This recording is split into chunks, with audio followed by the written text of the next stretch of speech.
ನಿಮ್ಮ ಪ್ರಿಪರೇಟರಿ ಮತ್ತೆ ಬೋರ್ಡ್ ಎಕ್ಸಾಮ್ಗೆ ಈ 100 ಕೀವರ್ಡ್ಸ್ ಗಳನ್ನ ಮಿಸ್ ಮಾಡೋ ಮಾತೇ ಇಲ್ಲ.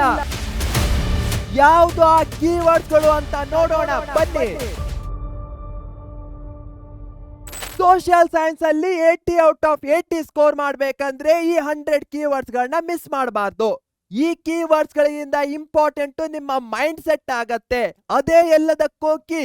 ಹೀಗಾಗಿ ಕೆಳಗೆ ಕೀ ಅಂತ ಕಮೆಂಟ್ ಅಲ್ಲಿ ಹಾಕಿ, ಯಾಕಂದ್ರೆ ನಿಮ್ಮ ಮೈಂಡ್ ಸೆಟ್ಗೂ ಸಹ ಅರ್ಥ ಆಗ್ಲಿ ನೀವು ಔಟ್ ಆಫ್ ಔಟ್ ತಗೊಳಕ್ಕೆ ಬಂದಿದ್ದೀರಾ ಅಂತ. ಏನಿದೆ ಇವತ್ತಿನ ಕ್ಲಾಸ್ ನಲ್ಲಿ? ಸಿಂಪಲ್ ಫಂಡ 100+ ಕೀವರ್ಡ್ಸ್ ಗಳ ಜೊತೆಗೆ ನಾನು ನಿಮ್ಮ ಮುಂದೆ ಬಂದಿದ್ದೇನೆ. ಇಂಪಾರ್ಟೆಂಟ್ ಕ್ವಶನ್ಸ್ ಗಳಿವೆ, ಅವುಗಳಿಗೆ ರಿಲೇಟೆಡ್ ಆಗಿರುವಂತಹ ಕೀವರ್ಡ್ಸ್ ಗಳಿವೆ. ನೀವು ಸಹ ನನ್ನ ಜೊತೆ ಪಾರ್ಟಿಸಿಪೇಷನ್ ಮಾಡಬೇಕು. ಸ್ವಲ್ಪ ಕಡೆ ಕನ್ನಡ ಲೇಯರ್ ಇದೆ, ಸ್ವಲ್ಪ ಕಡೆ ಇಂಗ್ಲಿಷ್ ಲೇಯರ್ ಇದೆ. ಯಾಕೆ? ಎಲ್ಲರೂ ಸಹ ಕಮೆಂಟ್ ಅಲ್ಲಿ ನಿಮ್ಮ ಕೀವರ್ಡ್ಸ್ ಗಳನ್ನು ಹಾಕಬೇಕು ಅಂತ ಒಂಥರ fill in the blanks format ಅಲ್ಲಿ ಇರುವಂತಹದ್ದು. ಹಾಗೆ 100ಕ್ಕಿಂತ ಹೆಚ್ಚಿಗೆ ಕೀವರ್ಡ್ಸ್ ಇದೆ, ಯಾಕಂದ್ರೆ ಬೋನಸ್. ಬನ್ನಿ ಸ್ಟಾರ್ಟ್ ಮಾಡೋಣ. Social science 100 keywords super fast revision. Battle of Plassey very important question. ಯಾವುದು ಕೀವರ್ಡ್ಸ್ ಗಳಾಗತ್ತೆ? ದಸ್ತಕ್ಸ್ ಗಳು ವೆರಿ ಇಂಪಾರ್ಟೆಂಟ್ ಆಗತ್ತೆ. ಹಾಗೆಯೇ ಕಪ್ಪು ಕೋಣೆಯ ದುರಂತ, ಬ್ಲ್ಯಾಕ್ ರೂಮ್ ಟ್ರೆಜಡಿ, ಇದರಲ್ಲಿ ಮತ್ತೊಂದು ಕೀವರ್ಡ್ ಬರುತ್ತೆ ಈ ಬ್ಯಾಟಲ್ ಆಫ್ ಪ್ಲಾಸಿಯ ಕಾಸಸ್ ಗಳಲ್ಲಿ. ಯಾವುದು ಆ ಥರ್ಡ್ ಕೀವರ್ಡ್? ಕಾರಣಗಳು. ಅದನ್ನ ಎಲ್ಲರೂ ಸಹ ಕಮೆಂಟ್ ಬಾಕ್ಸ್ ಅಲ್ಲಿ ತಿಳಿಸಿ, ಕಾಯ್ತಾ ಇರ್ತೇನೆ. ಎಕ್ಸಾಮ್ ಇನ್ನೇನು ಬಂದೇ ಬಿಡ್ತು, ಈಗ್ಲೂ ಸಹ ನೀವು ಲೇಜಿನೆಸ್ ಮಾಡಿದ್ರೆ ಏನು ಉಪಯೋಗ ಅಲ್ಲ. ಇದು ನಿಮ್ಮನ್ನ ಕೆಳಗಡೆ ಕರ್ಕೊಂಡು ಹೋಗತ್ತೆ. ಹೀಗಾಗಿ ಇದು ಎದ್ದೇಳುವಂತಹ ಸಮಯ. ಹೇಗೆ ಎದ್ದೇಳ್ತೀರಾ? ಕೀವರ್ಡ್ಸ್ ಗಳನ್ನ ಹಾಕಿ ಕಮೆಂಟ್ ಅಲ್ಲಿ. ಇದರಿಂದ ನಿಮ್ಮ ಮೈಂಡ್ಗೂ ಸಹ ಟ್ರಿಗರ್ ಆಗತ್ತೆ, ಓದ್ಬೇಕು, ಎಫರ್ಟ್ಸ್ ಗಳನ್ನ ಹಾಕ್ಬೇಕು ಅಂತ. ಇಲ್ಲಿ ಕೇವಲ ನಾನಷ್ಟೇ ಪಾಠ ಮಾಡೋದಲ್ಲ, ನೀವು ಸಹ ಲಿಸನ್ ಮಾಡಬೇಕು ಮತ್ತೆ ಆಕ್ಟ್ ಮಾಡಬೇಕು. ಅದು ಇಂಪಾರ್ಟೆಂಟ್ ಆಗಿರುವಂತಹದ್ದು ಈ ಕ್ಲಾಸ್ ಅಲ್ಲಿ. ಪ್ರತಿಯೊಂದು ಕ್ವಶನ್ಗೂ ಸಹ ನೀವು ಕೀವರ್ಡ್ಸ್ ಗಳನ್ನ ತಿಳಿಸ್ತಾ ಹೋಗಿ. ಪ್ರಾಮಿಸ್? ಎಸ್. ಯಾರ ನಡುವೆ ನಡೆಯುತ್ತೆ? ಸಿರಾಜುದ್ದೌಲ್ ಮತ್ತೆ Robert Clive. Mir Jafar end ಅಲ್ಲಿ ನವಾಬನಾಗ್ತಾನೆ. ಏನೇನು ಪರಿಣಾಮಗಳು ಬರುತ್ತೆ ಬ್ಯಾಟಲ್ ಆಫ್ ಪ್ಲಾಸಿಯಲ್ಲಿ? ಇಲ್ಲಿ ಜಸ್ಟ್ ನಾನು ಸ್ವಲ್ಪ ಕೀವರ್ಡ್ಸ್ ಗಳನ್ನ ಕೊಡ್ತಾ ಇದ್ದೇನೆ. ಫಾರ್ ಎಕ್ಸಾಂಪಲ್, ಬ್ಯಾಟಲ್ ಆಫ್ ಪ್ಲಾಸಿಯಲ್ಲಿ 15 ಕೀವರ್ಡ್ಸ್ ಗಳಿವೆ ಅಂದ್ರೆ ಇಲ್ಲಿ ಒಂದು 6ರಿಂದ 8 ಕೊಡ್ತಾ ಇದ್ದೇನೆ. ಉಳಿದವುಗಳನ್ನ ನೀವು ರಿಲೇಟ್ ಮಾಡ್ಕೊಳ್ಬೇಕು. ಈಗ ನಾನು ಹೇಳ್ತಾ ಇರ್ಬೇಕಾದ್ರೆ ನಿಮ್ಮ ಮೈಂಡ್ ಅಲ್ಲೂ ಸಹ ಅದು ರಿವಿಷನ್ ಆಗಬೇಕು. ಅದೇ ಈ ಕ್ಲಾಸಿನ ಮೇಜರ್ ಉದ್ದೇಶ ಆಗಿರುವಂತಹದ್ದು. ಅರ್ಥ ಆಗ್ತಾ ಇದೆ ಅನ್ಕೊಳ್ತೇನೆ. ಓಕೆನಾ? ಎಸ್. ಬ್ಯಾಟಲ್ ಆಫ್ ಬಕ್ಸಾರ್ ಯಾಕಾಗತ್ತೆ? ಮೀರ್ ಕಾಸಿಂ ಸುಂಕ ಮುಕ್ತ ವ್ಯಾಪಾರ, ಡ್ಯೂಟಿ ಫ್ರೀ ಬಿಸ್ನೆಸ್ ಅನ್ನ ಮಾಡ್ತಾನೆ. ಇದರಿಂದ ಬ್ರಿಟಿಷರಿಗೆ ಲಾಸ್ ಆಗತ್ತೆ. ಅದಾದ್ಮೇಲೆ ಮೀರ್ ಕಾಸಿಂ ನನ್ನ ತೆಗಿಲಿಕ್ಕೆ ಹೋಗ್ತಾರೆ. ಆವಾಗ ಮೀರ್ ಕಾಸಿಂ 2ನೇ ಶಾ ಆಲಂ ಮತ್ತೆ ಶುಜುದ್ದೌಲ್ ಜೊತೆಗೆ ಅಲಯನ್ಸ್ ಅನ್ನ ಮಾಡ್ಕೊಳ್ತಾನೆ. ಹೀಗಾಗಿ ಅದಾದ ಮೇಲೆ ಯುದ್ಧ ಆಗತ್ತೆ. ಹೆಕ್ಟರ್ ಮನ್ರೋ ಒಂದು ಇಂಪಾರ್ಟೆಂಟ್ ಪಾರ್ಟ್ ಅನ್ನ ಪ್ಲೇ ಮಾಡ್ತಾನೆ. ಮೀರ್ ಜಾಫರ್ ಮಗನಿಗೆ ವಿಶ್ರಾಂತಿ ವೇತನ ಸಿಗತ್ತೆ, ಪೆನ್ಷನ್. ಬಂಗಾಳ, ಬಿಹಾರ ಮತ್ತು ಒಡಿಸ್ಸಾ, ಹೌದು, ಇವೆಲ್ಲ ಬ್ರಿಟಿಷರ ಅಧೀನದಲ್ಲಿ ಬರುತ್ತೆ, ಅವರ ಅಂಡರ್ನಲ್ಲಿ ಹೋಗುತ್ತೆ. ಇನ್ನು ಬಹಳಷ್ಟು ಕೀವರ್ಡ್ಸ್ ಗಳಿವೆ ಬ್ಯಾಟಲ್ ಆಫ್ ಬಕ್ಸಾರ್ದು. ಏನು ಅಂತ ಕಮೆಂಟ್ ನಲ್ಲಿ ತಿಳಿಸ್ತಾ ಹೋಗಿ. ಪ್ರತಿಯೊಬ್ಬರೂ ಸಹ ಪಾರ್ಟಿಸಿಪೇಟ್ ಮಾಡಿ. ಎಕ್ಸಾಮ್ ಪಾಯಿಂಟ್ ಆಫ್ ವ್ಯೂದಿಂದ ಎಕ್ಸ್ಟ್ರೀಮ್ಲಿ ಇಂಪಾರ್ಟೆಂಟ್ ಆಗಿರುವಂತಹ ಸೆಷನ್ ಇದಾಗಿದೆ. ಎಲ್ಲರೂ ಪಾರ್ಟಿಸಿಪೇಟ್ ಮಾಡೋದನ್ನ ಮರಿಬೇಡಿ. Next, Lord Wellesley subsidiary alliance ಸಹಾಯಕ ಸೈನ್ಯ ಪದ್ಧತಿಯನ್ನ ತೆಗೆದುಕೊಂಡು ಬರ್ತಾನೆ. ಇದರ ಪ್ರಕಾರ ಏನಾಗತ್ತೆ? ಬ್ರಿಟಿಷರ ಆರ್ಮಿ ಇರಬಹುದು, ಸೈನ್ಯ, ಬ್ರಿಟಿಷರ ರೆಸಿಡೆಂಟ್ ನಿವಾಸಿ, ಅವರೆಲ್ಲ ಎಲ್ಲಿರ್ಬೇಕಾಗತ್ತೆ? ಭಾರತದ ರಾಜನಲ್ಲಿರ್ಬೇಕಾಗತ್ತೆ, ಕಿಂಗ್ಡಮ್ ನಲ್ಲಿ. ಹಾಗೆ ಭಾರತದ ರಾಜ ಏನೇ ಆಕ್ಷನ್ ತಗೊಳ್ಬೇಕಂದ್ರೂ ಬ್ರಿಟಿಷರ ಅನುಮತಿ, ಪರ್ಮಿಷನ್ ಬೇಕಾಗಿರತ್ತೆ. ಇದೆಲ್ಲದರ ಬದಲಾಗಿ ಏನ್ ಸಿಗತ್ತೆ? ಪ್ರೊಟೆಕ್ಷನ್, ರಕ್ಷಣೆ ಸಿಗತ್ತೆ. ಇದೇ ಸಬ್ಸಿಡರಿ ಅಲಯನ್ಸ್. ಎಷ್ಟು ಸಿಂಪಲ್ ಆಗಿ 4 ಕೀವರ್ಡ್ಸ್ ಗಳಲ್ಲಿ ನಾವು ಕವರ್ ಮಾಡ್ತಾ ಇದ್ದೇವೆ. ಆನ್ಸರ್ ಬರಿಬೇಕಾದ್ರೆ ಹೇಗ್ ಬರಿತೀರಾ? ಈ ಕೀವರ್ಡ್ಸ್ ಗಳನ್ನ ಯೂಸ್ ಮಾಡಿ ನಿಮ್ಮ ಓನ್ ವರ್ಡ್ಸ್ ಗಳಲ್ಲಿ ಸೆಂಟೆನ್ಸ್ ಗಳನ್ನ ಫಾರ್ಮ್ ಮಾಡ್ತೀರಾ. 2 ಮಾರ್ಕ್ಸ್ ಕೇಳಿದ್ರೆ 4 ಪಾಯಿಂಟ್ಸ್, 3 ಮಾರ್ಕ್ಸ್ ಕೇಳಿದ್ರೆ 6 ಪಾಯಿಂಟ್ಸ್, 4 ಮಾರ್ಕ್ಸ್ ಕೇಳಿದ್ರೆ 8 ಪಾಯಿಂಟ್ಸ್ ಗಳನ್ನ ಬರೀತೀರಾ. Deal done.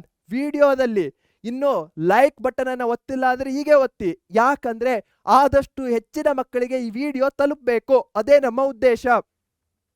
Doctrine of labs ಅಂದ್ರೆ ಏನು? ದತ್ತು ಮಕ್ಕಳಿಗೆ ಹಕ್ಕಿಲ್ಲ ನೀತಿ. ಇದನ್ನ ತಂದವರು ಯಾರು? ಡಾಲೋಸಿ ಅಡಾಪ್ಟೆಡ್, ದತ್ತು ಮಕ್ಕಳಿಗೆ ಯಾವುದೇ ಲೀಗಲ್ ಕಾನೂನುಯುತವಾದಂತಹ ಉತ್ತರಾಧಿಕಾರತ್ವದ ಹಕ್ಕು ಇರಲ್ಲ. ಇದರಿಂದ ಏನಾಗತ್ತೆ, ಝಾನ್ಸಿ, ಸತಾರಾ, ಸಂಬಲ್ಪುರ್, ಜೈಪುರ್ ಇವೆಲ್ಲವೂ ಬ್ರಿಟಿಷರ ಅಂಡರ್ನಲ್ಲಿ ಹೋಗತ್ತೆ. ಅದೇ ಮುಂದೆ 1857 ಏನಾಗತ್ತೆ, ಭಾರತದ ಪ್ರಥಮ ಸ್ವಾತಂತ್ರ್ಯ ಸಂಗ್ರಾಮಕ್ಕೆ ಕಾರಣವಾಗತ್ತೆ. ಥರ್ಡ್ ಆಂಗ್ಲೋ ಮರಾಠ ವಾರ್ದ ಔಟ್ಕಮ್ಸ್ಗಳು ವೆರಿ ಇಂಪಾರ್ಟೆಂಟು. ಏನಾಯಿತು ಪರಿಣಾಮಗಳು, ಪ್ರತಾಪ ಸಿಂಹನನ್ನ ಮರಾಠರ ಸಾಂಪ್ರದಾಯಿಕ ಮುಖಂಡ, ಟ್ರೆಡಿಷನಲ್ ಲೀಡರ್ ಆಗಿ ನೇಮಿಸಲಾಗತ್ತೆ. ಪೇಶ್ವಾ ಪೋಸ್ಟ್ ಅನ್ನ ಏನ್ ಮಾಡಲಾಗತ್ತೆ, ರದ್ದು ಮಾಡಲಾಗತ್ತೆ. ಹಾಗೆ ಬಾಜಿರಾಯನಿಗೆ ವಿಶ್ರಾಂತಿ ವೇತನವನ್ನ ಕೊಡಲಾಗತ್ತೆ. ಇದರ ಜೊತೆಗೆ ಮರಾಠರ ಪ್ರಾಬಲ್ಯ ಕುಸಿಯುತ್ತೆ. ಇವೇ ಕೀವರ್ಡ್ಸ್ಗಳು ಇರುವಂತಹದ್ದು. ಬಹಳಷ್ಟು ಕೀವರ್ಡ್ಸ್ಗಳನ್ನ ಇಲ್ಲಿ ಹಾಕಿಲ್ಲ. ನಾನು ಯಾವಾಗ ಒಂದು ಕೀವರ್ಡ್ ಅನ್ನ ತೆಗೆದುಕೊಳ್ತೇನೋ, ಹೇಗೆ ಸ್ಟೋರಿ ಫಾರ್ಮ್ಯಾಟ್ ಅಲ್ಲಿ ಡೆವಲಪ್ ಮಾಡ್ತಾ ಇದ್ದೇನೆ ಅಂತ ನೋಡ್ಕೊಳ್ಳಿ. Very important ಆಗಿರುವಂತಹದ್ದು. ಹಿಸ್ಟ್ರಿ ಅಂದ್ರೆ ಕಥೆಗಳ ಒಂದು ಬುಕ್ ಇದ್ದ ಹಾಗೆ. ಹೀಗಾಗಿ ಒಂದು ಇವೆಂಟ್ ಆದ್ಮೇಲೆ ಮತ್ತೇನಾಯ್ತು ಅಂತ ನೀವು ಲಿಂಕ್ ಮಾಡ್ಕೊಳ್ತಾ ಹೋಗ್ಬೇಕು. ವೆರಿ ಇಂಪಾರ್ಟೆಂಟ್ ಇಂಪ್ಯಾಕ್ಟ್ ಪಾಠದ್ದು. ತೆರಿಗೆ ವ್ಯವಸ್ಥೆಯ ಪರಿಣಾಮ, ಲ್ಯಾಂಡ್ ಟ್ಯಾಕ್ಸ್ ಪಾಲಿಸೀಸ್ಗಳ ಇಂಪ್ಯಾಕ್ಟ್ ಏನಾಯ್ತು, ಆ ಜಮೀನ್ದಾರರ ಒಂದು ಹೊಸ ವರ್ಗ ಕ್ರಿಯೇಟ್ ಆಗತ್ತೆ. ರೈತರನ್ನು ಶೋಷಿಸಿದ ಜಮೀನ್ದಾರರು ಎಕ್ಸ್ಪ್ಲಾಯ್ಟ್ ಮಾಡಲಾಗತ್ತೆ. ಯಾರನ್ನ, ರೈತರನ್ನ. ಫಾರ್ಮರ್ಸು, ಜಮೀನ್ದಾರ್ಸು ಎಲ್ಲರೂ ಸಹ ಲ್ಯಾಂಡ್ಲೆಸ್, ಭೂರಹಿತರಾಗ್ತಾರೆ. ಲ್ಯಾಂಡ್ ಕಮೋಡಿಟಿ, ಭೂಮಿ ಒಂದು ಸರಕಾಗತ್ತೆ. ಹೀಗಾಗಿ ಅದನ್ನ ಮಾರಿ ಸಾಲವನ್ನ ನಿರ್ವಹಿಸಲಾಗತ್ತೆ. ಹಾಗೆ ಹಣ ಲೇವಾದೇವಿಗಾರರು ಪ್ರಾಬಲ್ಯರಾಗ್ತಾರೆ. ಸಿಂಪಲ್ ಇರುವಂತಹದ್ದು. ಮನಿ ಲೆಂಡರ್ ಸ್ಟ್ರಾಂಗ್ ಆಗ್ತಾರೆ. ಇಲ್ಲಿ ಕೀವರ್ಡ್ಸ್ಗಳನ್ನ ಕೊಟ್ಟಿದ್ದೇನೆ. ನಾನು ಅದರಿಂದ ಓನ್ ವರ್ಡ್ಸ್ಗಳಲ್ಲಿ ಸೆಂಟೆನ್ಸಸ್ಗಳನ್ನ ಫಾರ್ಮ್ ಮಾಡ್ತಾ ಇದ್ದೇನೆ. ಎಲ್ಲಾ ಕೀವರ್ಡ್ಸ್ಗಳನ್ನ ಕೊಟ್ಟಿದ್ದೇನೋ ಇಲ್ಲ, ಇದರಲ್ಲಿ ಮತ್ತು 2-3 ಕೀವರ್ಡ್ಸ್ಗಳನ್ನ ಬಿಟ್ಟಿದ್ದೇನೆ. ಯಾಕೆ ಬಿಟ್ಟಿದ್ದೇನೆ, ನೀವು ಟ್ರೈಔಟ್ ಮಾಡ್ಲಿ ಅಂತ. ಅದನ್ನ ಕಮೆಂಟ್ನಲ್ಲಿ ತಿಳಿಸ್ತಾ ಹೋಗಿ.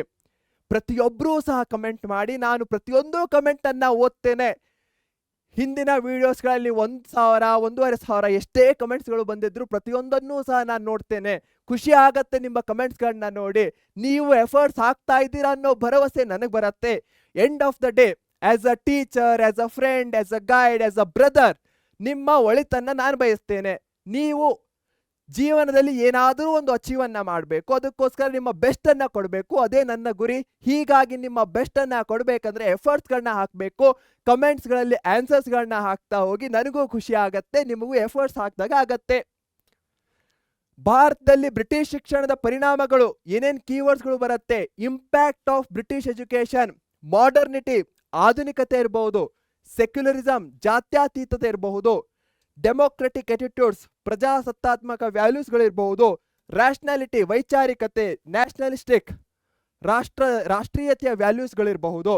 ಭಾರತದ ಬಹಳಷ್ಟು ಲಿಟ್ರೇಚರ್, ಸ್ಥಳೀಯ ಸಾಹಿತ್ಯಗಳಿಗೆಲ್ಲ ಪ್ರಚೋದನೆ ಸಿಗತ್ತೆ. ಪೀರಿಯಾಡಿಕಲ್ಸ್, ನಿಯತಕಾಲಿಕಗಳು. ಬ್ರಿಟಿಷ್ ಸರ್ಕಾರದ ಬಗ್ಗೆ ವಿಮರ್ಶಾತ್ಮಕ, ಒಂಥರ ಕ್ರಿಟಿಸೈಸ್ ಮಾಡುವಂತಹ ನಿಲುವುಗಳು ಸಹ ಬರುತ್ತೆ. ಸಾಮಾಜಿಕ ಮತ್ತು ಧಾರ್ಮಿಕ ಸುಧಾರಣಾ ಚಳುವಳಿಗಳು, ಸೋಷಿಯಲ್ ಅಂಡ್ ರಿಲಿಜಿಯಸ್ ರಿಫಾರ್ಮ್ ಮೂವ್ಮೆಂಟ್ಸ್ಗಳು ಸ್ಟಾರ್ಟ್ ಆಗತ್ತೆ. ಭಾರತದ ವಿದ್ಯಾವಂತ ಯುವಕರು ಒಂದು ಹೊಸ ಚಿಂತನೆಯನ್ನ ತೆಗೆದುಕೊಂಡು ಬರ್ತಾರೆ. ಅದಲ್ಲದೆ ಭಾರತದ ಫ್ರೀಡಮ್ ಸ್ಟ್ರಗಲ್ಗೂ ಸಹ ಒಂದು ಹೊಸ ದಿಕ್ಕನ್ನ ಇದು ಕೊಡತ್ತೆ.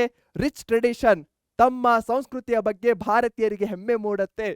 ಇಲ್ಲಿ ನೀವು ಕಾಣಬಹುದು ಹೇಗೆ ಕೀವರ್ಡ್ಸ್ಗಳಿವೆ, ಅವುಗಳಿಂದ ವಾಕ್ಯವನ್ನ ಮಾಡ್ತಾ ಇದ್ದೇನೆ. ಇದು ಇಂಪಾರ್ಟೆಂಟ್ ಆಗಿರುವಂತಹ ಸ್ಕಿಲ್ಲು.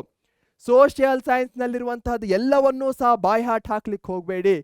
ಕೀವರ್ಡ್ಸ್ಗಳ ಮೇಲೆ ಕಾನ್ಸಂಟ್ರೇಷನ್ ಅನ್ನ ಹಾಕಿ. ಅದಾದ ಮೇಲೆ ನಿಮ್ಮ ಓನ್ ವರ್ಡ್ಸ್ಗಳಲ್ಲಿ ಸೆಂಟೆನ್ಸಸ್ಗಳನ್ನ ಫಾರ್ಮ್ ಮಾಡಿ. ಕೊನೆಯಲ್ಲಿ ಆ ಒಂದು ಅಲ್ಟಿಮೇಟ್ ಆಗಿರುವಂತಹ ಔಟ್ ಆಫ್ ಔಟ್ ಇರಬಹುದು, ಏನೇ ಒಂದು ಮಾರ್ಕ್ಸ್ ಅನ್ನು ಅಚೀವ್ ಮಾಡ್ಬೇಕಂತಿರ್ತೀರೋ ಅಚೀವ್ ಮಾಡ್ತೀರಾ. ಓಕೆ ತಾನೆ? ಎಸ್, ಅದು ಜೋಶ್ ಅಂದ್ರೆ ಮಕ್ಕಳೇ. ಚಾಮರಾಜೇಂದ್ರ ಒಡೆಯರ್ ದ 10th, ಇವ್ರ ಸಾಧನೆಗಳೇನು? ದಿವಾನ್ರು ಯಾರಿರ್ತಾರೆ? ಸಿ ರಂಗಾಚಾರ್ಲು ಮತ್ತೆ ಕೆ ಶೇಷಾದ್ರಿ ಅಯ್ಯರ್. ಮೈಸೂರು ಪ್ರಜಾಪ್ರತಿನಿಧಿ ಸಭೆಯನ್ನ ಮಾಡ್ತಾರೆ. ಕೋಲಾರ್ ಗೋಲ್ಡ್ ಮೈನ್ಸ್ಗಳಲ್ಲಿ ವರ್ಕ್ ಅನ್ನ ಸ್ಟಾರ್ಟ್ ಮಾಡೋದಿರಬಹುದು. ಇರಿಗೇಷನ್, ನೀರಾವರಿಗೆ ಪ್ರಮೋಷನ್ ಕೊಡೋದಿರಬಹುದು. ಬಾಲ್ಯ ವಿವಾಹ ವಿರೋಧಿ ಕಾಯ್ದೆಯನ್ನ ತರ್ತಾರೆ. Child marriage, anti child marriage ಕಾಯ್ದೆಯನ್ನ. ಗರ್ಲ್ಸ್ ಎಜುಕೇಶನ್ಗೆ ಪ್ರಮೋಷನ್ ಅನ್ನ ಮಾಡ್ತಾರೆ, ಸ್ಪ್ರೆಡ್ ಮಾಡ್ತಾರೆ. ನಾಲ್ವಡಿ ಕೃಷ್ಣರಾಜ ಒಡೆಯರ್ 10 ಸ್ಟಾರ್ಗಳಲ್ಲೇ 10 ಸ್ಟಾರ್ ಕ್ವಶನ್ ಇದು. ದಿವಾನ್ರು ಯಾರ್ಯಾರಾಗಿರ್ತಾರೆ? ಇವರಲ್ಲಿ 2 ಕೀವರ್ಡ್ಸ್ಗಳು ಬರುತ್ತೆ. ಒಂದ್ ಕಡೆ ಎಜುಕೇಶನ್ ಬರುತ್ತೆ, ಶಿಕ್ಷಣ. ಮತ್ತೊಂದು ಕಡೆ ಡೆವಲಪ್ಮೆಂಟು. ಎಜುಕೇಶನ್ ಅಂದ ಕೂಡಲೇ ಏನೇನು ಬರುತ್ತೆ, ಗರ್ಲ್ಸ್ ಎಜುಕೇಶನ್ ಇರ್ಬೋದು, ಹೆಣ್ಣು ಮಕ್ಕಳ ಶಿಕ್ಷಣಕ್ಕಿರ್ಬೋದು, ಮೈಸೂರು ವಿಶ್ವವಿದ್ಯಾನಿಲಯ ಇರಬಹುದು, IIS ಇರಬಹುದು, ಪ್ರೈಮರಿ ಸ್ಕೂಲ್ ಫೀಸ್ಗಳನ್ನ ರದ್ದು ಮಾಡೋದಿರಬಹುದು, ಸ್ಕೂಲ್ ಫೀಸ್ಗಳನ್ನ. ಇನ್ನು ಡೆವಲಪ್ಮೆಂಟ್ ಅಲ್ಲಿ ನೋಡೋದಾದ್ರೆ ಕೈಗಾರಿಕೆಗಳು ಬರುತ್ತೆ, ಹಾಗೆ ಇರಿಗೇಷನ್ ನೀರಾವರಿಗೆ ಸಪೋರ್ಟ್ ಅನ್ನ ಕೊಡೋದಿರಬಹುದು, ಹಾಗೆ ಕೌನ್ಸಿಲ್ಸ್ಗಳನ್ನ ಮಾಡೋದಿರಬಹುದು, ಬೇರೆ ಬೇರೆ ಆರ್ಟಿಸ್ಟ್ಗಳಿಗೆ ಒಂದು ಆಶ್ರಯವನ್ನ ಕೊಡೋದಿರಬಹುದು, ಇಲ್ಲಿ ಸ್ಕಾಲರ್ಶಿಪ್ ಸಹ ನಾವು ಕಾಣಬಹುದಾಗಿದೆ. ಈ ರೀತಿಯಾಗಿ 2 ಡಿಪಾರ್ಟ್ಮೆಂಟ್ಸ್ಗಳಲ್ಲಿ ನಾನು ಹೊಡಿತಾ ಇದ್ದೇನೆ ಕೀವರ್ಡ್ಸ್ಗಳನ್ನ. ಇದು ಸಹ ಇಂಪಾರ್ಟೆಂಟು. ನಮ್ಮ ಹತ್ರ 10 ಕೀವರ್ಡ್ಸ್ಗಳಿದ್ರೆ ಅದರಲ್ಲಿ ನಾವು ಡಿವೈಡ್ ಮಾಡಲಿಕ್ಕೆ ಟ್ರೈ ಮಾಡಬೇಕು. 5ಅನ್ನ ಒಂದು ಗುಂಪಿಗೆ ಹಾಕೋದು, ಮತ್ತೆ 5ಅನ್ನ ಮತ್ತೊಂದು ಗುಂಪಿಗೆ ಹಾಕೋದು, ಆ 5ರ ಒಂದು ಗುಂಪಿಗೆ ಒಂದು ದೊಡ್ಡ ಹೆಸರನ್ನ ಕೊಡೋದು. ಹೇಗೆ ಎಜುಕೇಶನ್ ಅಂತ ಕೊಟ್ಟಿದ್ದೇನೆ, ಡೆವಲಪ್ಮೆಂಟ್ ಅಂತ ಕೊಟ್ಟಿದ್ದೇನೆ, ಆಗ ನಮ್ಮ ಮೈಂಡ್ಗೂ ಸಹ ಅರ್ಥ ಆಗತ್ತೆ. ಎಜುಕೇಶನ್ ಅಂದ ಕೂಡಲೇ 5 ಕೀವರ್ಡ್ಸ್ಗಳಿವೆ, ಏನೇನು ನೆನಪು ಮಾಡ್ಕೊಳ್ತಾ ಹೋಗ್ತೀರಾ. ಡೆವಲಪ್ಮೆಂಟ್ ಅಂದ ಕೂಡಲೇ ಮತ್ತೊಂದು 3 ಕೀವರ್ಡ್ಸ್ಗಳು ಬರುತ್ತೆ, ಏನೇನು ನೆನಪು ಮಾಡ್ಕೊಳ್ತಾ ಹೋಗ್ತೀರಾ. ಇದು ಇಂಪಾರ್ಟೆಂಟ್ ಆಗಿರುವಂತಹ ಟ್ರಿಕ್ಕು, ನಿಮಗೆ ಹೆಲ್ಪ್ಫುಲ್ ಆಗ್ತಾ ಇದೆ ಅನ್ಕೊಳ್ತೇನೆ. ವಿಡಿಯೋವನ್ನ ನೋಡ್ತಾ ಇದ್ರೆ, ಪರೀಕ್ಷೆ ಚಾನೆಲ್ಗೆ ಫಸ್ಟ್ ಟೈಮ್ ಬಂದಿದ್ರೆ ಸಬ್ಸ್ಕ್ರೈಬ್ ಮಾಡೋದನ್ನ ಮರಿಬೇಡಿ. Third Anglo Mysuru war important ಆಗತ್ತೆ, ಯಾಕಂದ್ರೆ ಇಲ್ಲಿ ಶ್ರೀರಂಗಪಟ್ಟಣ ಒಪ್ಪಂದ ಆಗತ್ತೆ. ಈ ಶ್ರೀರಂಗಪಟ್ಟಣ ಒಪ್ಪಂದದಲ್ಲಿ 3P1R ಬರುತ್ತೆ, ಪ್ಲೆಜ್ಜು, ರಿಲೀಸು. ಹಾಗಂದ್ರೆ ಏನು, ಪಾರ್ಟ್ ಪಿ ತನ್ನ ಅರ್ಧ ರಾಜ್ಯವನ್ನ, ಪಾರ್ಟ್ ಕಿಂಗ್ಡಮ್ ಅನ್ನ ಕೊಡಬೇಕಾಗತ್ತೆ. ಪೇ ದುಡ್ಡನ್ನ ಪೇ ಮಾಡಬೇಕಾಗತ್ತೆ, 3 ಕೋಟಿ ರೂಪಾಯಿ. ಪ್ಲೆಜ್ ತನ್ನ 2 ಮಕ್ಕಳನ್ನ ಒತ್ತೆ ಇಡಬೇಕಾಗತ್ತೆ. ಯಾರ್ಯಾರನ್ನ ಆತ ಕ್ಯಾಪ್ಚರ್ ಮಾಡಿರ್ತಾನೋ ಅದನ್ನ ರಿಲೀಸ್ ಮಾಡಬೇಕಾಗತ್ತೆ, ಯುದ್ಧ ಕೈದಿಗಳು. ಅದೇ ಆರ್ ಆಗಿರುವಂತಹದ್ದು. ಈ ರೀತಿಯಾಗಿ ನೀವು ಶಾರ್ಟ್ ಫಾರ್ಮ್ಸ್ಗಳಲ್ಲೂ ಸಹ ನೆನಪಲ್ಲಿಟ್ಕೊಳ್ಳುವಂತಹ ಪ್ರಯತ್ನವನ್ನ ಪಡಿ. ಎಕ್ಸ್ಟ್ರೀಮ್ಲಿ ಇಂಪಾರ್ಟೆಂಟ್ ಆಗಿರೋ ಮತ್ತೊಂದು ಟ್ರಿಕ್ ಆಗತ್ತೆ. ಯಾಕೆ ಸ್ಟಾರ್ಟ್ ಆಗತ್ತೆ, ಲಾರ್ಡ್ ಕಾರ್ನ್ವಾಲಿಸು ಮತ್ತೆ ಜನರಲ್ ಮೆಡೋಸು ಕ್ಯಾಪ್ಚರ್ ಮಾಡ್ತಾರೆ ಏರಿಯಾಸ್ಗಳನ್ನ. ಮಂಗಳೂರು ಟ್ರೀಟಿಯನ್ನ ಏನ್ ಮಾಡ್ತಾರೆ, ಮುರಿತಾರೆ. ಹೀಗಾಗಿ ಶ್ರೀರಂಗಪಟ್ಟಣದ ಮೇಲೆ ಅಟ್ಯಾಕ್ ಮಾಡಲಾಗತ್ತೆ. ಕೊನೆಗೆ ಈ ಒಂದು ಹ್ಯುಮಿಲಿಯೇಟಿಂಗ್ ಟ್ರೀಟಿಗೆ ಯಾರು ಸಹಿ ಹಾಕ್ತಾರೆ, Tipu. Fourth Anglo Mysuru war ಏನಾಗತ್ತೆ, ಇಲ್ಲಿ ಫೇಲಿಯರ್ ಆದದ್ದನ್ನ ಟಿಪ್ಪು ಪರ್ಸನಲಿ ತೆಗೆದುಕೊಳ್ತಾನೆ. ಮಲಬಾರ್ ಕೊಡಿ ಅಂತ ಹೇಳ್ತಾನೆ, ಬ್ರಿಟಿಷರು ಕೊಡಲ್ಲ ಅಂತ ಹೇಳ್ತಾರೆ. ಹೀಗಿರ್ಬೇಕಾದ್ರೆ ಫ್ರೆಂಚ್ ಅಲಯನ್ಸ್ ಜೊತೆಗೆ ಹೋಗ್ಲಿಕ್ಕೆ ಬಯಸ್ತಾನೆ. ಇದು ಬ್ರಿಟಿಷರಿಗೆ ಸಿಟ್ಟನ್ನ ತರಿಸುತ್ತೆ. ಅದಲ್ಲದೆ ಸಬ್ಸಿಡರಿ ಅಲಯನ್ಸ್, ಸಹಾಯಕ ಸೈನ್ಯ ಪದ್ಧತಿಗೆ ಸೇರಲ್ಲ ಅಂತ ಹೇಳ್ತಾನೆ. ಹೀಗಾಗಿ ಯುದ್ಧ ಮಾಡ್ತಾರೆ, ಮತ್ತೊಂದ್ಸಲ ಅಟ್ಯಾಕ್ ಮಾಡ್ತಾರೆ. ಈ ಯುದ್ಧದಲ್ಲಿ ಟಿಪ್ಪು ಸಾಯ್ತಾನೆ. ಬ್ರಿಟಿಷರು, ಮರಾಠರು, ನಿಜಾಮರು ಮತ್ತು ಒಡೆಯರ್ಗಳು ಈ ಪ್ರದೇಶಗಳನ್ನ ಹಂಚ್ಕೊಳ್ತಾರೆ. ಎಷ್ಟು ಈಸಿ ಆಗಿದೆ, ಟೆಕ್ಸ್ಟ್ ಬುಕ್ ನಲ್ಲಿ ನೋಡಿದ್ರೆ ಎಷ್ಟೊಂದು ದೊಡ್ಡದಿದೆ ಅನ್ಸುತ್ತೆ. ಅದೇ ಈ ರೀತಿ ಕೀವರ್ಡ್ಸ್ ಗಳಲ್ಲಿ ಹೊಡೆದು ನೋಡಿದಾಗ ಎಷ್ಟೊಂದು ಈಸಿ ಆಗತ್ತೆ ಅಂತ ನಿಮಗೆ ಅರ್ಥ ಆಗಿದೆ ಅನ್ಕೊಳ್ತೇನೆ. ಲೀಡರ್ಸ್ಗಳು, ಸೊಸೈಟಿಗಳು, ಪ್ರೀಚಿಂಗ್ಸ್ಗಳು ಎನ್ಕರೇಜ್, ಯಾವುದನ್ನ ಪ್ರೋತ್ಸಾಹಿಸ್ತಾರೆ, ಯಾವುದನ್ನ ವಿರೋಧ ಮಾಡ್ತಾರೆ.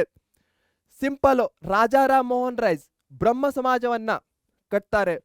ಮೊನೋಥಿಸಮ್ ಅಂದ್ರೆ ಏನು, ಮೋನೋ ಅಂದ್ರೆ ಒಂದೇ ದೇವರನ್ನ ಪೂಜಿಸೋದನ್ನ ಇವರು ತೆಗೆದುಕೊಂಡು ಬರ್ತಾರೆ. ಸೋಷಿಯಲ್ ರಿಫಾರ್ಮ್ ಆಗ್ಬೇಕು ಅಂತ ಹೇಳ್ತಾರೆ. ರ್ಯಾಷನಲಿಸಮ್, ಏನೇ ಮಾಡಿದ್ರು ಅದಕ್ಕೆ ವೈ, ಯಾಕೆ ಅಂತ ಪ್ರಶ್ನೆ ಮಾಡೋದು, ಇದೇ ವೈಚಾರಿಕತೆ ಅಂತ ಕರಿತೇವೆ. ವಿಗ್ರಹ ಆರಾಧನೆ, ಐಡಲ್ ವರ್ಷಿಪ್ ಇರಬಹುದು. ಪಾಲಿಥಿಸಮ್, ಬಹುದೇವತೆಗಳನ್ನ ಪೂಜಿಸೋದಿರಬಹುದು. ಸತಿ ಪದ್ಧತಿ ಇರಬಹುದು, ಚೈಲ್ಡ್ ಮ್ಯಾರೇಜ್, ಇವುಗಳನ್ನ ವಿರೋಧಿಸ್ತಾರೆ.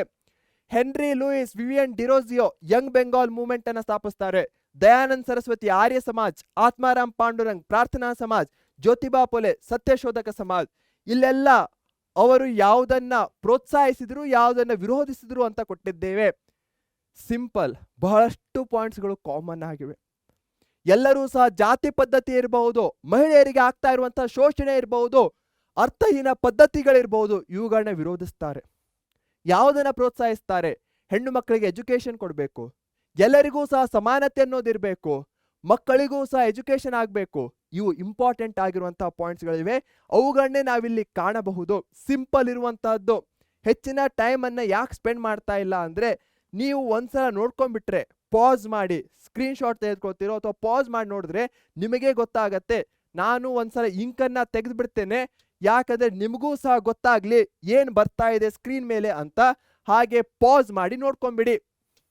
Next, sir Syed Ahmad Khan Aligarh movement ಅನ್ನ, ಸ್ವಾಮಿ ವಿವೇಕಾನಂದ ಅವರು ರಾಮಕೃಷ್ಣ ಮಿಷನ್ ಅನ್ನ, ಆನಿ ಬೆಸೆಂಟ್ ಥಿಯೋಸಾಫಿಕಲ್ ಸೊಸೈಟಿಯನ್ನ, ಶ್ರೀ ನಾರಾಯಣ ಗುರು ಅವರು ಧರ್ಮ ಪರಿಪಾಲನಾ ಯೋಗಮನ್ನ, ಪೆರಿಯಾರ್ ಇವರ ಮೂಲ ಹೆಸರು ಏನಾಗಿರುತ್ತೆ? E V. Ramasamy Naicker self respect movement ಆತ್ಮಗೌರವ ಚಳುವಳಿಯನ್ನ ಪ್ರಾರಂಭಿಸ್ತಾರೆ.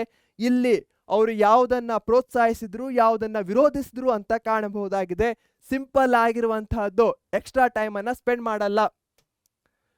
The importance of public administration. Public administration ಯಾಕೆ ಇಂಪಾರ್ಟೆಂಟ್ ಆಗತ್ತೆ? ಇದು ಸರ್ಕಾರದ ಆಧಾರ ಸ್ತಂಭ, ಪಿಲ್ಲರ್ ಟೈಪ್ ಇದೆ. ಯಾವುದೇ ಸರ್ಕಾರದ ಕೆಲಸ ಜನರಿಗೆ ಮುಟ್ಬೇಕಂದ್ರೆ ಪಬ್ಲಿಕ್ ಅಡ್ಮಿನಿಸ್ಟ್ರೇಷನ್ ಬೇಕೇ ಬೇಕು. ಪಬ್ಲಿಕ್ ಇಂಟ್ರೆಸ್ಟ್ಗಳನ್ನ ಕಾಪಾಡತ್ತೆ, ಜನರ ಆಗು ಹೋಗುಗಳಿಗೆ ಇದು ಸ್ಪಂದಿಸುತ್ತೆ, ಕಾನೂನು ಮತ್ತು ನೀತಿಗಳ ಅನುಷ್ಠಾನವನ್ನ ಮಾಡತ್ತೆ, ಲಾ ಅಂಡ್ ಏನೇನು ಪಾಲಿಸೀಸ್ಗಳಿರುತ್ತೋ ಅವುಗಳನ್ನ ಇಂಪ್ಲಿಮೆಂಟ್ ಮಾಡೋದಿರಬಹುದು. ಸ್ಟ್ರೆಂತ್ ಅಂಡ್ ಸೋಷಿಯಲ್ ಸೆಕ್ಯೂರಿಟಿ, ಜನರಿಗೆ ಬೇಕಾದಂತಹ ಎಲ್ಲ ಸೋಷಿಯಲ್ ಸೆಕ್ಯೂರಿಟಿ, ಫಾರ್ ಎಕ್ಸಾಂಪಲ್ ವಿಧವೆಯಾದಂತಹ ಮಹಿಳೆಯರಿಗೆ ಕೊಡುವಂತಹ ಪೆನ್ಷನ್ಸ್ಗಳಿರಬಹುದು, ವೃದ್ಧರಿಗೆ ಪೆನ್ಷನ್ಸ್ಗಳಿರಬಹುದು, ಇವೆಲ್ಲ ಸೋಷಿಯಲ್ ಸೆಕ್ಯೂರಿಟಿಯಲ್ಲಿ ಬರುತ್ತೆ. ಬಡವರು ಮತ್ತು ದುರ್ಬಲರ ಕ್ಷೇಮಾಭಿವೃದ್ಧಿ, ಬೋತ್ ಲೆಜಿಸ್ಲೇಚರ್ ಮತ್ತು ಎಕ್ಸಿಕ್ಯೂಟಿವ್ ಕಾನೂನುಗಳಿಗಿರಬಹುದು, ಯಾವುದು ಎಕ್ಸಿಕ್ಯೂಷನ್ ಮಾಡುತ್ತೋ ನಿರ್ವಹಣೆ, ಅವು ಎರಡಕ್ಕೂ ಸಹ ಸಪೋರ್ಟ್ ಅನ್ನ ಕೊಡುತ್ತೆ. ವ್ಯೂ ಆಫ್ ಪೋಸ್ಟ್ ಕಾರ್ಪ್, ಇದನ್ನ ಸಿಂಪಲ್, ಪಿಜ್ಜಾ ಕಂಪನಿ ಸ್ಟಾರ್ಟ್ ಮಾಡ್ತಾ ಇದ್ದೀರಾ, ಮೊದಲಿಗೆ ಏನ್ ಮಾಡ್ತೀರಾ? ಪ್ಲಾನಿಂಗ್ ಮಾಡ್ತೀರಾ, ಅದಾದ್ಮೇಲೆ ಆರ್ಗನೈಸ್ ಮಾಡ್ಕೊತೀರಾ, ಸಂಘಟಿಸುವಿಕೆ, ಆರ್ಗನೈಸ್ ಮಾಡಿದ್ಮೇಲೆ ಕೆಲಸಕ್ಕೆ ಜನ ಬೇಕು, ಸ್ಟಾಫಿಂಗ್ ಸಿಬ್ಬಂದಿಗಳ ಪೂರೈಕೆ ಬರುತ್ತೆ, ಸ್ಟಾಫಿಗೆ ಡೈರೆಕ್ಷನ್ ಕೊಡೋದು ನಿರ್ದೇಶಿಸುವಿಕೆ ಬರುತ್ತೆ.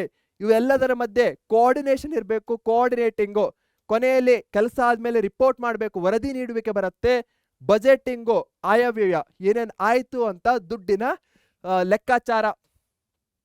UPSC ಏನ್ ಇಂಪಾರ್ಟೆಂಟು? 315th ಸಂವಿಧಾನದ ವಿಧಿಯಲ್ಲಿ ಬರುತ್ತೆ. ಯಾವಾಗ ರಿಟೈರ್ಡ್ ಆಗ್ಬಹುದು? 6 years or 65 years ಸ್ವತಂತ್ರವಾಗಿ ಕಾರ್ಯನಿರ್ವಹಿಸುತ್ತೆ. ಇದರಲ್ಲಿ ಇದು ಇಂಪಾರ್ಟೆಂಟ್ ಆಗತ್ತೆ. ಫಂಕ್ಷನ್ಸ್ಗಳು, ಎಕ್ಸಾಮಿನೇಷನ್ಸ್ಗಳು ನಡೆಸುತ್ತೆ, ಕಾಂಪಿಟೇಟಿವ್ ಎಕ್ಸಾಮ್ಸ್ಗಳು, ಗ್ರೂಪ್ ಎ ಮತ್ತೆ ಗ್ರೂಪ್ ಬಿ ಗಳಿಗೆ. ಸರ್ಕಾರಕ್ಕೆ ಅಡ್ವೈಸ್ ಮಾಡತ್ತೆ. ಒಂದು ಪ್ರೆಸಿಡೆಂಟ್ ಕಡೆಯಿಂದ ಬರಬಹುದು, ಅಥವಾ ಯಾರಿಗಾದ್ರೂ ಫಾರ್ ಎಕ್ಸಾಂಪಲ್ ಸರಿಯಾಗಿ ಕೆಲಸ ಮಾಡ್ತಾ ಇಲ್ಲ ಅಂದ್ರೆ ಡಿಸಿಪ್ಲಿನರಿ ಆಕ್ಷನ್, ಶಿಸ್ತಿನ ಕ್ರಮ ಇರಬಹುದು, ಇಲ್ಲಿ ನಾವು ಕಾಣಬಹುದು. Important armed forces, CRPF, BSF, RPF, CISF, ಇವು 4 ಇರುವಂತಹದ್ದು. ಇವುಗಳ ಹೆಸರಿನಲ್ಲೇ ಅವು ಏನ್ ಕೆಲಸ ಮಾಡುತ್ತೆ ಅಂತಾನೂ ಸಹ ಇದೆ. Border India Pakistan, India Bangladesh. Railway ಹೆಸರಲ್ಲೇ ಇದೆ. ಇಂಡಸ್ಟ್ರೀಸ್ ಗಳನ್ನ ಪ್ರೊಟೆಕ್ಟ್ ಮಾಡುತ್ತೆ. ಮೀಸಲು ರಿಸರ್ವ್, ಯಾವಾಗ ಸ್ಟೇಟ್ಗೆ ಹೆಚ್ಚಿನ ಪೊಲೀಸ್ನ ಅವಶ್ಯಕತೆ ಇರುತ್ತೋ ಆವಾಗ ಇದನ್ನ ಫೈಂಡ್ ಔಟ್ ಮಾಡಬಹುದು.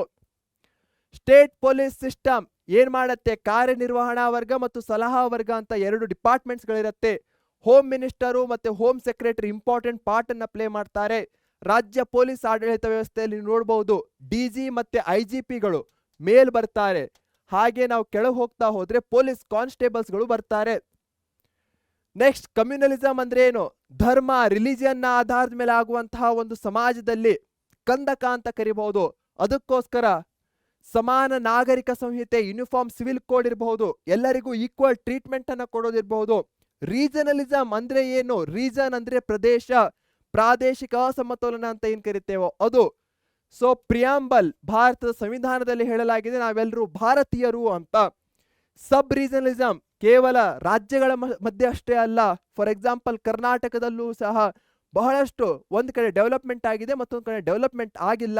ಈ ರೀತಿಯ ಪ್ರಾದೇಶಿಕ ಅಸಮತೋಲನವನ್ನ ಕಾಣಬಹುದು. ಅದಕ್ಕೋಸ್ಕರನೇ ಕಲ್ಯಾಣ ಕರ್ನಾಟಕ ಭಾಗ ಹಾಗೆ ಬಹಳಷ್ಟು ಬೇರೆ ಬೇರೆ ಸಮಿತಿಗಳನ್ನು ಸಹ ರಚಿಸಲಾಗಿದೆ. ಇಲ್ಲಿಟ್ರಸಿ, ಅನಕ್ಷರತೆಯನ್ನ ಹೋಗಲಾಡಿಸ್ಲಿಕ್ಕೆ ಸರ್ವ ಶಿಕ್ಷಾ ಅಭಿಯಾನ ಇರಬಹುದು, RTE ಇರಬಹುದು, ಮತ್ತೇನೇನು ಪಾಯಿಂಟ್ಸ್ ಗಳಿವೆ ಕಮೆಂಟ್ ಗಳಲ್ಲಿ ಹಾಕಿ. 2 ಪಾಯಿಂಟ್ಸ್ ಗಳನ್ನ ಹಾಕಿದ್ದೇನೆ, ಉಳಿದ ಪಾಯಿಂಟ್ಸ್ ಗಳನ್ನ ನಾನು ಕಮೆಂಟ್ಸ್ ಗಳಲ್ಲಿ ನಿಮಗೋಸ್ಕರ ಕಾಯ್ತಾ ಇರ್ತೇನೆ. ಕರಪ್ಷನ್ಸ್ ಗಳಿಗೂ ಸಹ ಕಾರಣಗಳೇನು, ವೆಬ್ ಆಫ್ ಕರಪ್ಷನ್ ಆಗತ್ತೆ, ಪರಿಣಾಮಗಳು, ಹಾಗೆ ಮೇಜರ್ಸ್. ಇಲ್ಲೂ ಲೋಕ್ಪಾಲು, RTI ಬಂತು, ಮತ್ತೇನೇನು ಬರುತ್ತೆ ಕೀವರ್ಡ್ಸ್ ಗಳು ಹಾಕ್ತಾ ಹೋಗಿ.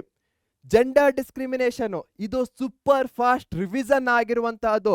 ಸರ್ ಎಕ್ಸ್ಪ್ಲೇನ್ ಮಾಡಿ ಅಂತ ಕೇಳಬೇಡಿ, ಯಾಕಂದ್ರೆ ಎಕ್ಸಾಮಿಗೆ ಹೆಲ್ಪ್ಫುಲ್ ಆಗ್ಲಿ ಅಂತ ಲಾಸ್ಟ್ ಮಿನಿಟ್ ಅಲ್ಲಿ ಮಾಡ್ತಾ ಇರುವಂತಹ ರಿವಿಷನ್ ಇದಾಗಿದೆ. ಬಹಳಷ್ಟು ರಿಸರ್ವೇಶನ್ಸ್ ಗಳನ್ನ ತರಲಾಗಿದೆ, ಆಕ್ಟ್ಸ್ ಗಳನ್ನ, ಕಾಯ್ದೆಗಳನ್ನ, ಮೀಸಲಾತಿಗಳನ್ನ ಈ ಒಂದು ಜೆಂಡರ್ ಡಿಸ್ಕ್ರಿಮಿನೇಷನ್ ಅನ್ನ ಹೋಗಲಾಡಿಸಲಿಕ್ಕೆ ತರಲಾಗಿದೆ. ಲಿಂಗತ್ವ ಅಲ್ಪಸಂಖ್ಯಾತರಿಗೋಸ್ಕರನೂ ಸಹ ಟ್ರಾನ್ಸ್ಜೆಂಡರ್ ಮೈನಾರಿಟಿ ಪ್ರೊಟೆಕ್ಷನ್ ಆಕ್ಟ್ ಇರಬಹುದು. ಇಲ್ಲಿ ಸಖಿ ಒನ್ ಸ್ಟಾಪ್ ಸೆಂಟರ್ಸ್ ಗಳನ್ನ ಕಾಣಬಹುದು. ಹಾಗೆ ಒಂದು ನಂಬರ್ ಸಹ ಬರುತ್ತೆ, ಯಾವ ನಂಬರ್ ಅಂತ ಕಮೆಂಟ್ ನಲ್ಲಿ ಹಾಕಿ. ಪ್ರೆಜುಡಿಸ್ ಅಂದ್ರೆ ಏನು? 1 ಮಾರ್ಕ್ ಇಂಪಾರ್ಟೆಂಟ್ ಆಗಿರುವಂತ question. Opinion even before he gets to know them.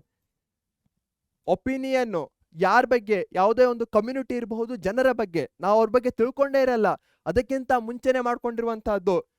ಇದರಿಂದ ದ್ವೇಷ ಸಹ ಹರಡುತ್ತೆ. ಅನ್ಟಚಬಿಲಿಟಿ, ಏನೇನ್ ಮೇಜರ್ಸ್ಗಳು ಬರುತ್ತೆ. ದ ಕಾನ್ಸ್ಟಿಟ್ಯೂಷನ್ ಗ್ಯಾರಂಟಿಯನ್ನ ಕೊಡುತ್ತೆ. ಹಿಂದುಳಿದ ಜಾತಿ ವರ್ಗದವರಿಗೆ ವಿಶೇಷ ಸೌಲಭ್ಯಗಳನ್ನ ಕೊಡೋದು. ಲಿಟ್ರಸಿ ಇರಬಹುದು, ಸಮಾಜ ಸುಧಾರಕರು, ಸೆಕ್ಷನ್ 17 ಇಂಪಾರ್ಟೆಂಟ್ ಆಗಿರುವಂತಹದ್ದು. ಅಸ್ಪೃಶ್ಯತ ಅಪರಾಧಗಳ ಕಾಯ್ದೆ ಇರಬಹುದು, ಸಿಟಿಜನ್ಸ್ ರೈಟ್ಸ್ ಪ್ರೊಟೆಕ್ಷನ್ ಆಕ್ಟ್ ಇರಬಹುದು. ಮಕ್ಕಳೇ, ಸುಮಾರು 13 ಸ್ಲೈಡ್ಸ್ಗಳಲ್ಲಿ ನಾನು ಬಹಳಷ್ಟು ಕೀವರ್ಡ್ಸ್ಗಳನ್ನ ಆಲ್ರೆಡಿ ಕವರ್ ಮಾಡಿದ್ದೇನೆ, 100+. ನನ್ನ ಅಂತಿಮ ಏಮ್ ಏನಾಗಿತ್ತು? ನಿಮಗೆ ರಿವಿಷನ್ ಮಾಡಿಸೋದಾಗಿತ್ತು. ಅದರ ಜೊತೆಗೆ ನೀವು ಹೇಗೆ ರಿವಿಷನ್ ಮಾಡಬಹುದು ಅಂತ ನಿಮಗೆ ತಿಳಿಸೋದಾಗಿತ್ತು. ಹೀಗಾಗಿ ಕೇವಲ 100 ಕೀವರ್ಡ್ಸ್ಗಳನ್ನ ನಾನು ತೆಗೆದುಕೊಂಡು ಬಂದಿದ್ದೆ. ಬೇಕಾದ್ರೆ ಇಡೀ ಚಾಪ್ಟರ್ಸ್ಗಳನ್ನ ಎಲ್ಲ ಮಾಡಿಸ್ಬೋದಾಗಿತ್ತು. ಬಟ್ ಎಲ್ಲಿ ತನಕ ನೀವು ಪ್ರಾಕ್ಟೀಸ್ ಮಾಡಲು ಅಲ್ಲಿ ತನಕ ನಾ ಎಷ್ಟೇ ಮಾಡಿಸಿದ್ರು ಸಹ ವೇಸ್ಟು. ಹೀಗಾಗಿ ನಿಮ್ಮ ಕಡೆಯಿಂದ ಎಫರ್ಟ್ಸ್ ಬರಬೇಕು ಅಂತ ನಾನು ಇಲ್ಲೇ ನಿಲ್ಲಿಸ್ತಾ ಇದ್ದೇನೆ. ನೀವೆಲ್ಲರೂ ಸಹ ಕೀವರ್ಡ್ಸ್ಗಳ ಕ್ವಶನ್ ಹಾಕಿ ಕೀವರ್ಡ್ಸ್ಗಳನ್ನ ಹಾಕ್ತಾ ಹೋಗಿ ಕಮೆಂಟಲ್ಲಿ. ಫಾರ್ ಎಕ್ಸಾಂಪಲ್, ಯಾವುದೇ ಮಕ್ಕಳು ಮುಂದೆ ಬಂದು ಸಹ ಈ ಒಂದು ವಿಡಿಯೋದ ಕಮೆಂಟ್ ಸೆಕ್ಷನ್ ಅನ್ನ ನೋಡಿದ್ರೆ ಎಕ್ಸಾಮ್ನಲ್ಲಿ ರಿವಿಷನ್ ಆದ ಹಾಗಿರ್ಬೇಕು. ಒಂದೊಂದೇ ಕ್ವಶನ್ ಹಾಕ್ತಾ ಹೋಗಿ, ಕಮೆಂಟ್ಸ್ಗಳನ್ನ ಹಾಕ್ತಾ ಹೋಗಿ. ಎಲ್ಲರೂ ಸಹ ಇದನ್ನೇ ಮಾಡ್ತಾ ಹೋಗಿ. ಇದೇ ನೋಟ್ನಲ್ಲಿ ನಾನು ಬಾಯ್ ಅಂತ ಹೇಳ್ತಾ ಇದ್ದೇನೆ. ಸಿಕ್ಕಾಪಟ್ಟೆ ಖುಷಿ ಆಗತ್ತೆ ನಿಮ್ಮ ಜೊತೆ ಮಾತನಾಡಿದಾಗ, ನಿಮ್ಮ ಜೊತೆ ಈ ವಿಡಿಯೋಸ್ಗಳನ್ನ ಮಾಡಿದಾಗ ನನಗೂ ಸಹ ಸಿಕ್ಕಾಪಟ್ಟೆ ಕಲೀಲಿಕ್ಕೆ ಸಿಗತ್ತೆ. ವಿಡಿಯೋವನ್ನ, ನಮ್ಮ ಪರೀಕ್ಷೆ ಚಾನಲ್ ಅನ್ನ ಸಬ್ಸ್ಕ್ರೈಬ್ ಮಾಡಿಲ್ಲ ಅಂದ್ರೆ ಈಗಲೇ ಮಾಡಿ. ಇದೇ ನೋಟ್ನಲ್ಲಿ ಬಾಯ್ ಅಂತ ಹೇಳ್ತಾ ಇದ್ದೇನೆ. Thank you.